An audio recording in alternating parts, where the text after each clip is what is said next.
et du Saint-Esprit. Amen. Eh bien, chers frères, mes bien chers amis, nous venons d'entendre la parabole du débiteur impitoyable.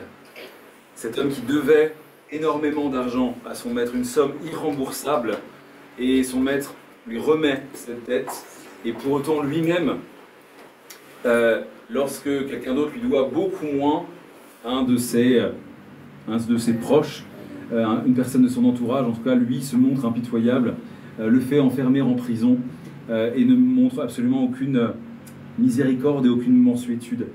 C'est une parabole dont la clé nous est donnée par le Christ lui-même, ce qui n'est pas toujours le cas, puisque en concluant cette narration, le Seigneur nous dit qu'il s'agit du pardon qu'on doit accorder aux autres.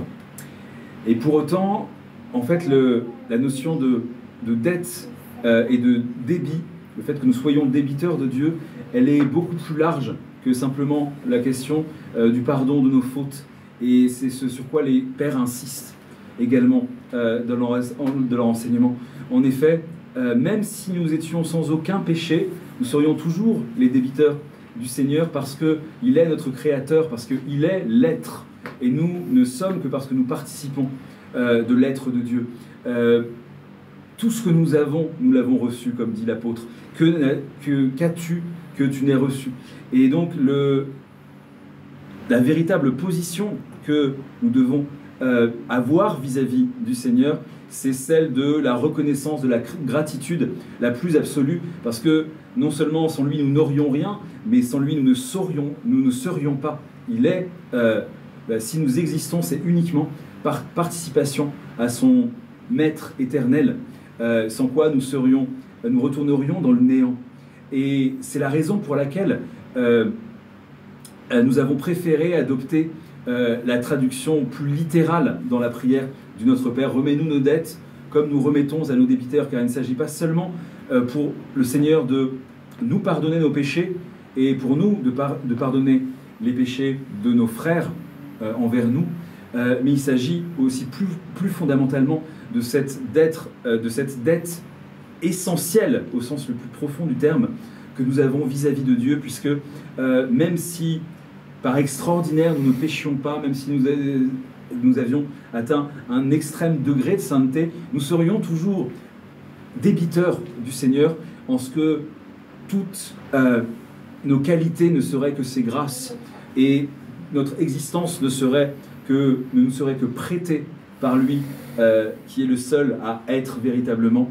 Et tout ce que nous pouvons faire de bon, toutes les couronnes que nous pourrons recevoir dans le ciel, c'est seulement grâce aux énergies divines, grâce à la grâce divine, que nous pourrons les mériter, puisque nous aurons avancé dans le salut. C'est pour ça que cette question de la gratitude envers Dieu est extrêmement importante. Et c'est vrai que nous avons tendance, parce que notre cœur est dur, parce que notre nature est déchue, parce qu'aussi nos yeux sont aveuglés sur les réalités spirituelles, à considérer la plupart des dons du Seigneur comme étant des choses absolument normales.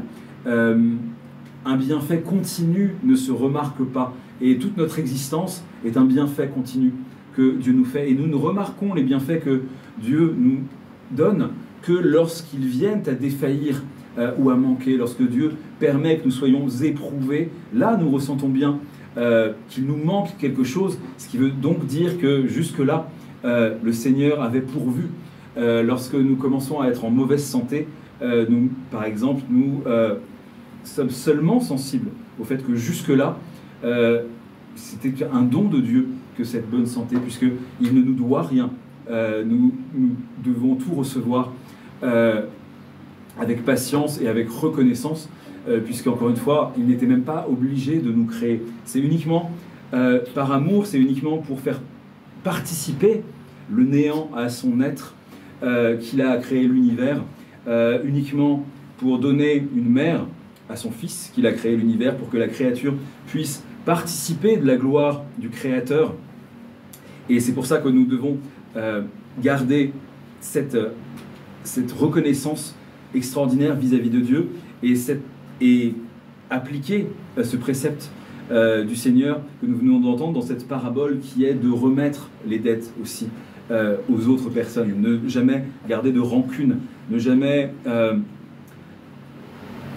être réticent dans le pardon. Bien sûr, c'est facile à dire et c'est beaucoup plus difficile à mettre en pratique, et pour autant, le Seigneur nous le répète sans arrêt, c'est à l'amour qu'ils ont les uns les autres, les uns pour les autres, qu'on reconnaîtra qu'ils sont mes disciples.